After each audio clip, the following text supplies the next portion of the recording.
Presenting 300।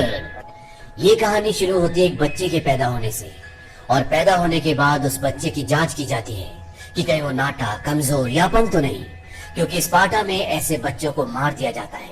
पर वो बच्चा बिल्कुल ठीक होता है। जैसे वो 7 साल का होता है, उसकी एक योद्धा बनने की ट्रेनिंग शुरू हो जाती है और उसे घर से दूर जाना पड़ता है। स्पार्टा में सिर्फ एक ही चीज सिखाई जाती है कि अपने वतन के लिए जान देना सबसे फख्र की बात है। ट्रेनिंग में उसे लड़ाया जाता, पीटा जाता, और ट्रेनिंग के खत्म होने के बाद उसे इम्तिहान के लिए खौफनाक जंगल में भेज दिया गया। और उस सर्द रात में, उस खौफनाक जंगल में उसका सामना होता है खूंखार भेड़िए से, पर वो उसे मार देता है। और जब वो वापस लौटता है तो उसे स्पार्टा का राजा बना दिया जाता है, जिसका नाम लियोनाइडस होता है।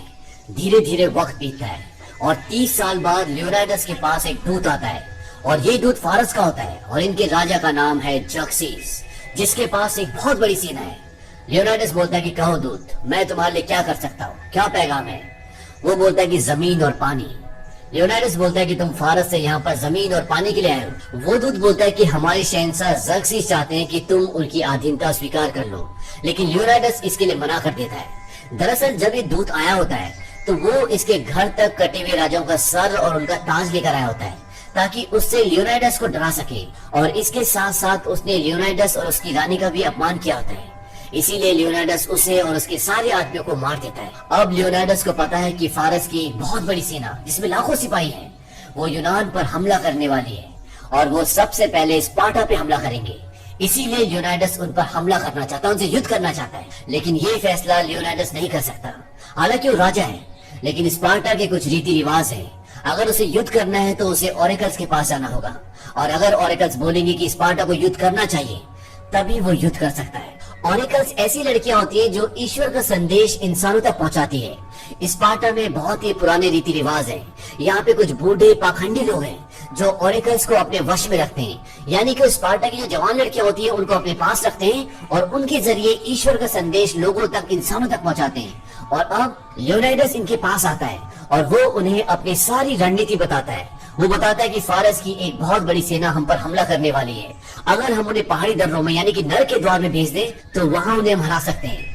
वो बूढ़े पाखंडी लोग बोलते हैं कि पहले ये बताओ कि चढ़ावे में क्या लाए हो, और लियोनाइडस उन्हें सोना देता है। वो बोलते हैं कि ये अगस्त का महीना है, कार्निया का त्योहार आ रहा है, और स्पार्टा कार्निया के दौरान कोई युद्ध नहीं लड़ता। इस बात से लियोनाइडस को बहुत गुस्सा आता है। वो बोलते हैं कि स्पार्टा का हर एक जवान लड़ते लड़ते मर जाएगा, स्पार्टा के बच्चे और औरतों को गुलाम बना लिया जाएगा। वो बोलते हैं कि इसका फैसला ओरेकल्स करेंगी। वहाँ पर एक जवान लड़की होती है जिसके जरिए वो ईश्वर का संदेश लियोनाइडस को बताते हैं। वो बोलते हैं कि अगर स्पार्टा जंग में गया तो पूरा स्पार्टा खत्म हो जाएगा, यूनान भी खत्म हो जाएगा। वो कहते हैं कि हमें कार्निया का जश्न मनाना चाहिए और स्पार्टा जंग में नहीं जाएगा। इस बात से लियोनाइडस बहुत हताश हो जाता है और वो वहाँ से चला जाता है। लेकिन ये सारे पाखंडी बूढ़े लोग जक्सिस से मिले होते हैं। तभी वहाँ पर जक्सिस के लोग आते हैं और वो उन्हें बहुत सारा सोना देते हैं। दरअसल ये पूरा संदेश गलत होता है, क्योंकि उन्होंने लालच में ही उसे बताया होता है, क्योंकि वो चाहते हैं कि स्पार्टा खत्म हो जाए, और स्पार्टा खत्म हो गया तो फारस का राजा जक्सिस उन्हें बहुत सारा सोना देगा, उन्हें नई नई लड़कियां देगा, जो ये बूढ़े पाखंडी लोग चाहते हैं। अब लियोनाइडस बहुत परेशान हो जाता है, क्योंकि वो जंग पर नहीं जा सकता। उसकी रानी उससे बोलती कि हमारे राजा इतने परेशान क्यों हैं? वो बोलता है कि मैं उस चीज को खत्म होते हुए नहीं देख सकता जिसे मैं सबसे ज्यादा प्यार करता हूँ। उसकी रानी बोलती है कि आप ये मत सोचिए कि आप एक राजा हैं, एक पति हैं या एक पिता हैं। आप ये सोचिए कि आप एक आजाद इंसान हैं, और ऐसी स्थिति में एक आजाद इंसान जो कर सकता है आप वही करिए। और अगले दिन लियोनाइडस अपने 300 लोगों को बुलाता है, और ये स्पार्टा के सबसे बहादुर सैनिक होते हैं। इनसे अच्छे योद्धा पूरे स्पार्टा में नहीं है। और ये 300 लोग ये तय करते हैं कि ये जक्सिस की लाखों की सेना का मुकाबला करेंगे। हालांकि ये जानते हैं कि वहाँ पर मौत है, लेकिन ये मरने से नहीं डरते। अब जब ये जा रहे होते हैं तभी वहाँ पर इसी राज्य के कुछ सांसद आ जाते हैं। वो बोलते हैं ओरेकल्स बोल चुकी है, पुजारी बोल चुके हैं, आप अपनी फौजों के साथ जंग पर नहीं जा सकते। लियोनाइडस बोलता है कि मैं जंग पर नहीं जा रहा, मैं घूमने जा रहा हूँ, और ये 300 सिपाही ये मेरे अंग रक्षक हैं। अब इन्हीं सांसदों में एक सांसद होता है जिसका नाम होता है थेरोन, और ये जर्क्सिस के साथ मिला हुआ होता है, और इसी ने पुजारियों को खरीदा होता है, और ये चाहता है कि स्पार्टा हार जाए, ताकि स्पार्टा हारने के बाद पूरा चार्ज, पूरी कमांड इसे मिल जाए। लेकिन जब लियोनाइडस बोलता है कि मैं जंग पर नहीं घूमने जा रहा हूँ, तो इस सांसद की पूरी चाल बेकार हो जाती है, और लियोनाइडस अपने लोगों के साथ नर के द्वार की ओर चला जाता है, क्योंकि वहाँ पर जर्क्सिस की सेना आने वाली है। अब जब ये जा रहे होते हैं तो ये दिखाते हैं कि एक आदमी इनका पीछा कर रहा होता है। ये कुबड़ा है जिसके पास एक ढाल और एक भाला है, और इनकी सेना धीरे धीरे आगे बढ़ती चली जाती है और रास्ते में गांव पड़ता है जिस पूरे गांव को किसी ने जला दिया होता है। और ये देखकर इन सबको बहुत गुस्सा आता है। तभी वहाँ पर एक बच्चा आता है जो अधबुरी हालत में होता है और लियोनाइडस के पास आते हुए गिर जाता है, और वो बोलता है कि यहाँ पे शैतान राक्षस आए थे जिनके पंजे थे और उन्होंने सबको मार दिया। ये सुनने के बाद लियोनाइडस की सेना का एक आदमी बोलता है कि फारसी भूतों के बारे में सुना था, इन्हें मारा नहीं जा सकता। लियोनाइडस बोलता है कि इन्हें मारा जा सकता है कि नहीं, इसका फैसला हमारी तलवार करेगी। और वो वहाँ से आगे बढ़ जाते हैं और ये संकरे रास्ते से होते हुए समंदर के किनारे पहुंच जाते हैं। और समंदर में बहुत सारे फारसी जहाज होते हैं जो सब इन्हीं की तरफ आ रहे होते हैं। और तभी बारिश शुरू हो जाती है, बिजली चमकना शुरू हो जाती है और समंदर में एक बहुत बड़ा तूफान आता है जिसकी वजह से वो सारे के सारे जहाज समंदर में पानी में डूब जाते हैं और सारे के सारे यूनानी खुशियां मनाते हैं। लेकिन सिर्फ एक आदमी शांत होता है और वो होता है लियोनाइडस। अब इन्हें लगता है कि फारसी तबाह हो चुके हैं, लेकिन जब ये पहाड़ी की दूसरी चोटी से देखते हैं तो वहाँ पर देखते हैं कि हजारों जहाज वहाँ पहुंच चुके हैं और फारसियों की तादाद लाखों में है जिन्हें हरा पाना मुश्किल ही नहीं नामुमकिन है। लेकिन इनकी रणनीति के मुताबिक जिन पहाड़ियों पर ये हैं उन्हें नर्क का द्वार कहा जाता है और यहाँ के रास्ते बहुत संकरे हैं और यहाँ से बाहर जाने का यानी कि यहाँ से स्पार्टा जाने का एक ही रास्ता है। और उन संकरे रास्तों में ये इस पूरी सेना से लड़ सकते हैं क्योंकि इन रास्तों में फारस की पूरी सेना इनके साथ एक साथ नहीं लड़ सकती, उन्हें कुछ कुछ करके आना पड़ेगा। और अब राजा लियोनाइडस अपने सेनापति से पूछता है क्या हमारे पीछे आने का कोई और रास्ता है। उसका सेनापति बोलता है कि नहीं, ऐसा कोई रास्ता नहीं है। तभी वहाँ पर एफियाल्टिस आ जाता है। वो बोलता है कि राजा साहब पश्चिम की चट्टान से एक रास्ता है, वो चरवाहों का रास्ता है। अगर फारस की सेना वहाँ से आ जाए तो वो हमें चारों तरफ से घेर सकती है। ये वही कुबड़ा इंसान है जो पूरे सफर में इनका पीछा कर रहा होता है। और वो राजा से बोलता है कि मैं भी आपकी मदद करना चाहता हूँ, मैं भी लड़ना चाहता हूँ, मैं फारसियों को मारूंगा। लेकिन उसकी शारीरिक स्थिति ऐसी नहीं होती कि वो युद्ध में लड़ सके। लियोनाइडस बोलता है कि तुमने तो स्पार्टन योद्धा के कपड़े पहने हुए हैं। एफियाल्टिस बोलता है कि मेरे पिता एक योद्धा थे, वो स्पार्टन थे, लेकिन जब मैं पैदा हुआ तो मैं अपंग पैदा हुआ और इसीलिए मेरे माँ बाप को स्पार्टा छोड़ना पड़ा, नहीं तो मुझे स्पार्टा में फना कर दिया जाता। क्योंकि स्पार्टा में अपंग बच्चों को मार दिया जाता है, इसीलिए उन्हें स्पार्टा छोड़ना पड़ता है। एफियाल्टिस बोलता है कि मुझे मेरे पिता ने युद्ध करना सिखाया, लड़ना सिखाया। लियोनाइडस बोलता है कि तुम अपनी ढाल को उठाओ, जितना ऊपर उठा सकते हो, लेकिन एफियाल्टिस उसे नहीं उठा पाता क्योंकि ढाल बहुत भारी होती है। लियोनाइडस बोलता है कि मैं तुम्हारी हिम्मत की, तुम्हारे जज्बे की कदर करता हूँ, लेकिन तुम जंग में लड़ नहीं सकते क्योंकि हर एक योद्धा अपने बाईं तरफ के योद्धा की अपनी ढाल से सर से लेकर पैर तक रक्षा करता है और एक कमजोर कड़ी हम सबको खत्म कर सकती है। इसीलिए लियोनाइडस बोलता है कि अगर तुम मदद करना चाहते हो तो जंग में जो जख्मी हो जाते हैं उनकी मदद करो, ये एक बड़ी मदद होगी। लियोनाइडस बोलता है कि मुझे माफ करना मेरे दोस्त, और वो वहाँ से चला जाता है। इस बात से एफियाल्टिस का दिल टूट जाता है क्योंकि वो एक योद्धा बनकर अपने माँ बाप का नाम रोशन करना चाहता है। और अब जब लियोनाइडस ने उसे मना कर दिया है तो वो गुस्से में अपना भाला ढाल सब फेंक कर वहाँ से चला जाता है। वहीं अब फारसी आगे बढ़ते हैं और ये 300 स्पार्टन्स उन सब का मुकाबला करते हैं और वो ज़र्क्सिस के हजारों लोगों को मार देते हैं और इन 300 लोगों को एक बहुत बड़ी जीत हासिल होती है। और इसके बाद ज़र्क्सिस खुद लियोनाइडस से मिलने के लिए आता है। लियोनाइडस बोलता है कि लगता है तुम हो ज़र्क्सिस। ज़र्क्सिस बोलता है कि तुम्हारा कबीला बेमिसाल है और तुम एक देवता के सामने खड़े होकर भी बेखौफ हो, लेकिन मेरे खिलाफ खड़े होना अक्लमंदी नहीं है। लियोनाइडस बोलता है कि तुम्हारे पास गुलाम ज्यादा और योद्धा कम है और बहुत जल्द उन्हें तुम्हारे हंटरों से ज्यादा स्पार्टन भालों से खौफ होगा। ज़र्क्सिस बोलता है कि वो हमारे हंटरों से नहीं, वो डरते हैं हमारी रूहानी ताकत से। तुम मेरे साथ मिल जाओ, मैं एक मेहरबान देवता हूँ, मैं तुम्हें पूरे यूनान का जंगी सरदार बना दूंगा। बस तुम्हें मेरे सामने घुटने टेकने होंगे और इसके बाद तुम्हारे सारे दुश्मन तुम्हारे सामने घुटने टेक देंगे।